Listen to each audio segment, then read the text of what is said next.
Below the watch and that stopped ticking. Long gone and the room so stale. In my hand I carry my head. I have the mind that can't sustain.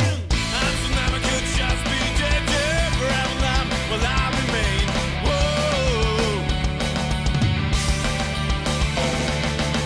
Below the watch and that stopped ticking. On a chair that's bound to fail. Watching life moving on the outside. And my patience will...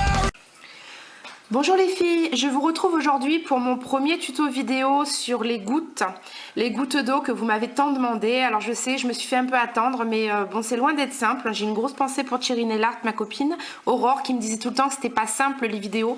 Je confirme, ça n'est vraiment pas simple les vidéos.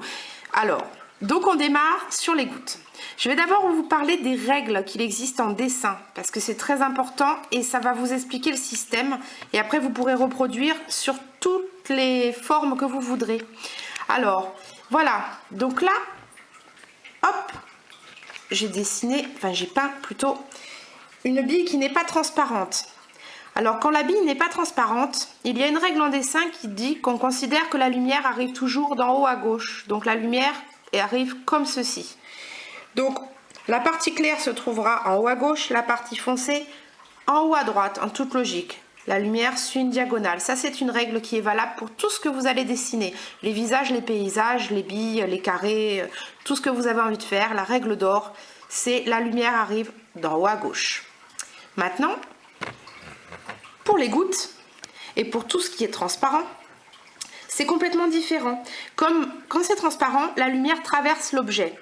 Donc nous allons tout simplement inverser la lumière.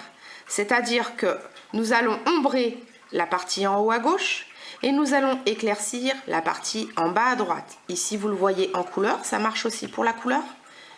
En haut à gauche, j'assombris, en bas à droite, j'éclaircis. Et ici, non pas la mouche, hein, c'est pas de moi, je ne l'ai pas dessinée. Là, sur la forme goutte, vous avez donc l'ombre en haut à gauche, la partie claire en bas à droite. Donc voilà, maintenant je vais passer sur mon ongle. Alors je suis désolée pour la base, hein, je ne me suis pas cassé la tête trop à faire des soins des ongles. Je voulais surtout pouvoir vous filmer cette vidéo et enfin vous la mettre en ligne. Donc c'est une couleur nude toute bête, matifiée par-dessus. Et on y va pour la goutte. Alors, là j'ai chargé mon pinceau avec de la peinture noire extrêmement diluée. Vous allez le voir, elle est très transparente et elle est très diluée. Je vais vous faire une grosse goutte pour que vous voyez mieux les détails.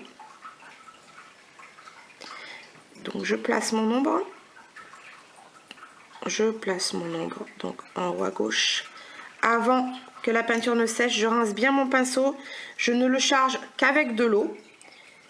Et je vais étirer mon pigment. Étirer, étirer, étirer au maximum mon pigment vers le centre de ma goutte. J'espère que vous voyez bien. Voilà. Parce que moi, tout de suite, là maintenant, je ne vois pas très bien ce que je filme, puisque j'ai la caméra devant les yeux.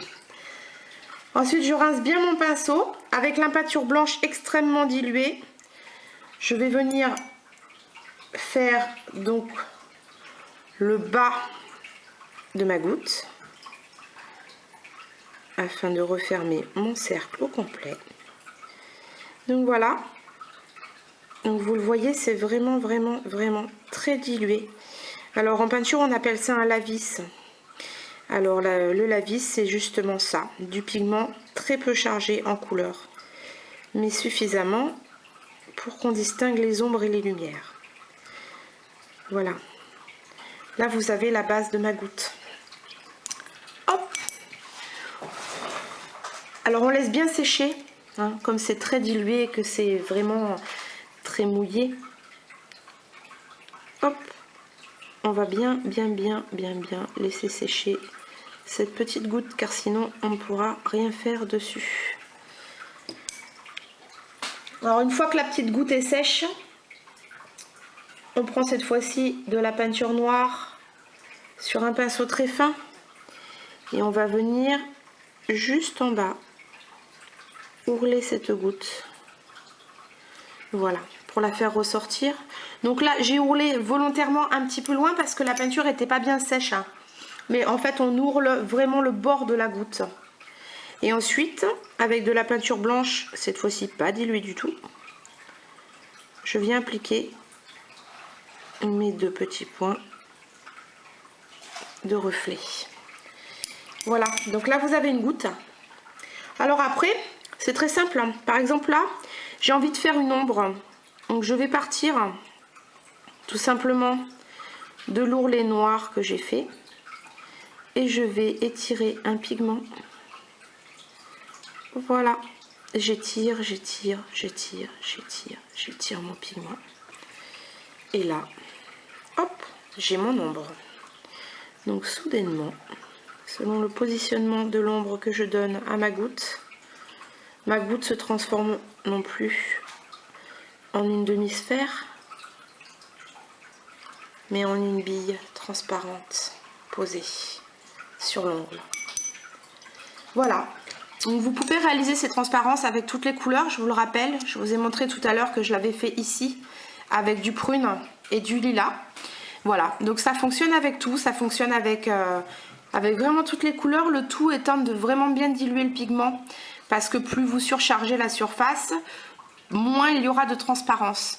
Voilà, donc pour ce premier tuto ce sera tout. N'hésitez pas si vous avez des questions à les poser en commentaire, je suis là aussi pour vous répondre parce que finalement moi ça me semble clair mais c'est peut-être pas clair pour vous. Et puis je reviendrai pour d'autres tutos parce qu'il y a encore plein de petites astuces que je connais pour faire des perles de culture ou même des pierres précieuses. Voilà, donc à bientôt pour un nouveau tuto, j'espère que ça vous aura plu. Et maintenant je vais aller boire l'apéro parce que il faut que je décompresse. Bonne soirée les filles.